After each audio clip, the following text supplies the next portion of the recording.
और हमें 21 जून 2023 को वो डेफिनेशन प्राप्त हुई। सर, दो छोटी सी हमारी रिक्वेस्ट है। मैं आप सबकी तरफ से सर से प्रार्थना करना चाहूंगा। सबसे पहले मैं डायरेक्ट सेलिंग के बारे में थोड़ी सी अपनी एक परिभाषा देना चाहूंगा कि सर, ये जो हमारी डायरेक्ट सेलिंग इंडस्ट्री है, प्रैक्टिकली सेलिंग का बिजनेस नहीं है, शेयरिंग का बिजनेस है।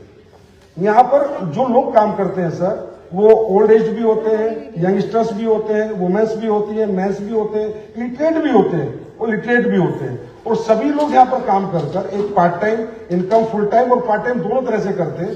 कुछ लोग कंज्यूमर ही बन जाते हैं, कुछ लोग नहीं भी करते। और सर, यहाँ पर कोई भी व्यक्ति एक अपना नेटवर्क डेवलप करके, एक रेम्युनेशन प्राप्त करके अपना भविष्य, अपना जीवन यापन करता है। तो सर, ये जो इंडस्ट्री है, यहाँ पर अगर कोई, मतलब ऐसा नहीं है कि यहाँ पर लिटरेट ही आएगा। अगर कोई भी यहाँ पर कामयाब है तो वो सेलिंग नहीं करना जानता, वो बीबीए एमबीए मार्केटिंग नहीं है, और वो प्रोडक्ट शेयरिंग करना जानता है। तो हमारी इंडस्ट्री में जो प्रोडक्ट है सर, वो सबसे मेजर फैक्टर है। अगर उसकी क्वालिटी है तो व्यक्ति लेता है और उसको शेयर करता है, और शेयरिंग करते करते एक नेटवर्क डेवलप हो जाता है और उसको रेम्युनेशन आने लगता है, जिससे वो एक अपना अच्छा भविष्य बना लेता है। तो इसी में सर, हमारी आपने एक बहुत अच्छे हमें रूल दिए सर, हम बहुत अप्रिशिएट करते हैं। लेकिन एक छोटा सा अमेंडमेंट हम चाहेंगे सर, आपसे प्रार्थना कर रहे हैं कि रूल 3 के सब रूल 1 में क्लोज डी में जो डेफिनेशन है सर डायरेक्ट सेलिंग एंटिटी की, ये मैं आपको प्रार्थना पत्र बाद में दे दूंगा सर। इसमें थोड़ा सा अगर क्लियरिटी आ जाएगी सर, तो इजीएस्ट हो जाएगा हमें इथिकल डायरेक्ट सेलिंग की तरफ से कदम बढ़ाने के लिए। हम ये चाहते हैं कि सर, हम इथिकल डायरेक्ट सेलिंग की तरफ जैसे 2-3 कदम बढ़ा चुके हैं, मजबूत कदम बढ़े, जिससे देश के और बच्चे यहाँ पर आए, एम्प्लॉयमेंट हासिल करें और लोगों को इस इंडस्ट्री पे भरोसा और यकीन आए। और सर, एक छोटा सा हमारा एक रिक्वेस्ट और है आपसे कि सर, हमारी इंडस्ट्री में 2016 में जब गाइडलाइंस आई तो पिरामिड का उल्लेख जरूर किया जाता है। तो पिरामिड का उल्लेख किया गया डायरेक्ट सेलिंग की गाइडलाइंस में, लेकिन सर फिर वो डिफाइन कर दिया गया कि ये प्रोडक्ट बेस पे लागू नहीं है। लेकिन अभी जब रूल्स आए, फिर पिरामिड का उल्लेख किया गया। सर, आज मैं पिरामिड के बारे में सबके सामने बताना चाहूंगा कि पिरामिड होता क्या है।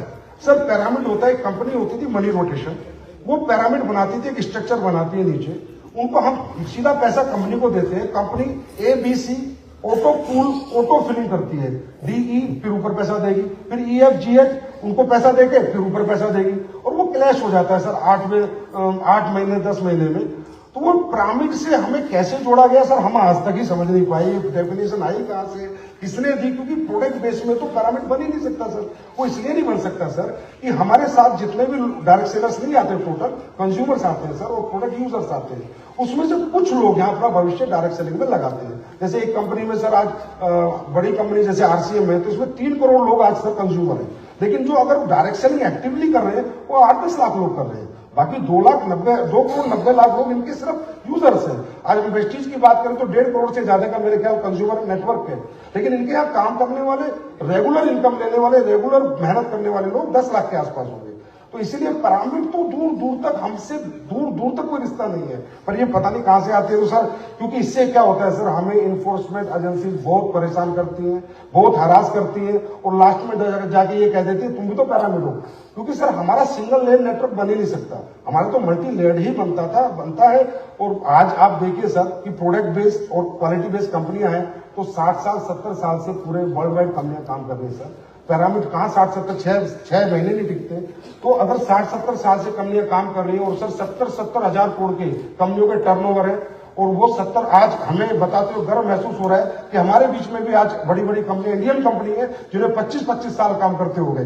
तो सर, अगर आपका ये आशीर्वाद हम लोगों को मिलेगा तो हम लोग भी ये कहेंगे एक दिन कि हमें 70 साल काम करते हुए हो गए।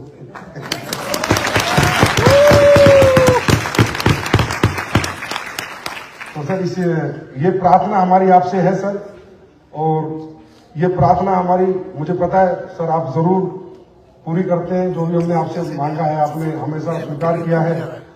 इससे सर हमारी इंडस्ट्री में बहुत उत्साह आएगा, एम्प्लॉयमेंट बहुत जनरेट होगा, और हमारे सर्वप्रिय, लोकप्रिय, विश्वव्यापी हमारे आदरणीय प्रधानमंत्री जी का जो सपना है आत्मनिर्भर भारत और मेक इन इंडिया, इसमें भी डायरेक्ट सेलिंग अपना सशक्त रोल निभाएगी।